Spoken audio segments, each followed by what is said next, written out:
So Matt's away this week, so rather than taking it solo, I thought I would bring in some company.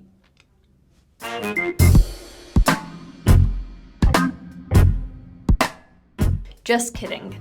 There's just one of us, and it's actually very nice to have the table all to myself.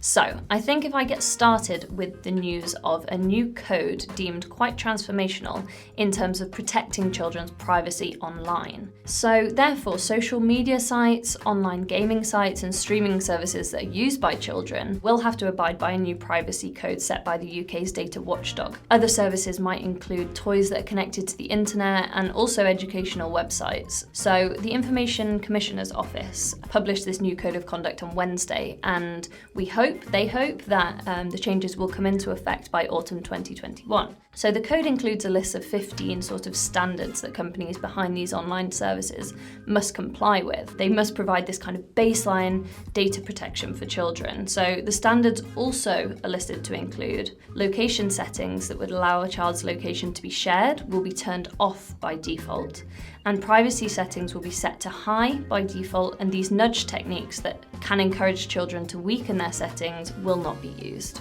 So next up is the news about Kate Middleton launching her childhood survey. Now, this UK-wide online survey by the Duchess of Cambridge is called 5 Big Questions, and it's literally what it says on the tin. So we'll put the description and a link below, and I'd really recommend taking part in that. Of course, we have to see this as a positive. We've had people dedicating their lives for years now trying to improve the early years sector, and we've now got someone obviously very high profile also taking interest in it. So although it can seem a little bit unfair that someone with such presence can make more of a difference, that's obviously the way it is. And we've got to be happy that she is bringing awareness to the British public, which is really what the sector needs.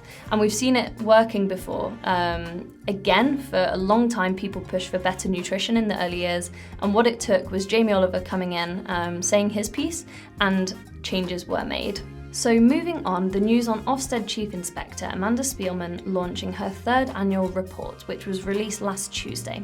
So the Ofsted report did in fact state that the vast majority of schools, colleges, nurseries and childminders now in England are being rated good or outstanding, which is obviously fantastic news and all down to the hard work of the practitioners and teachers that work in these settings.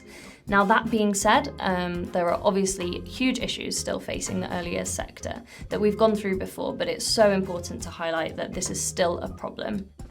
So the NDNA have actually reflected on this report and made some really interesting points that I think I'll go through quickly. So they mentioned that this is the last year of inspection under the old framework, and they've worked closely with the sector to make sure that nurseries are prepared for the new one so that there's no misunderstanding of what Ofsted are after. They also highlighted the fall in number of providers and the concern around that. So their work has also showed that the underfunding was having a huge impact, and more so in nurseries and areas of deprivation. And lastly, they brought up that, as the report highlights, the most likely cause of an inadequate judgment is a weakness in leadership and management. So this recruitment and, of course, retention crisis in the earlier sector in the UK is of utmost importance to sort out. Otherwise, how will this situation get any better?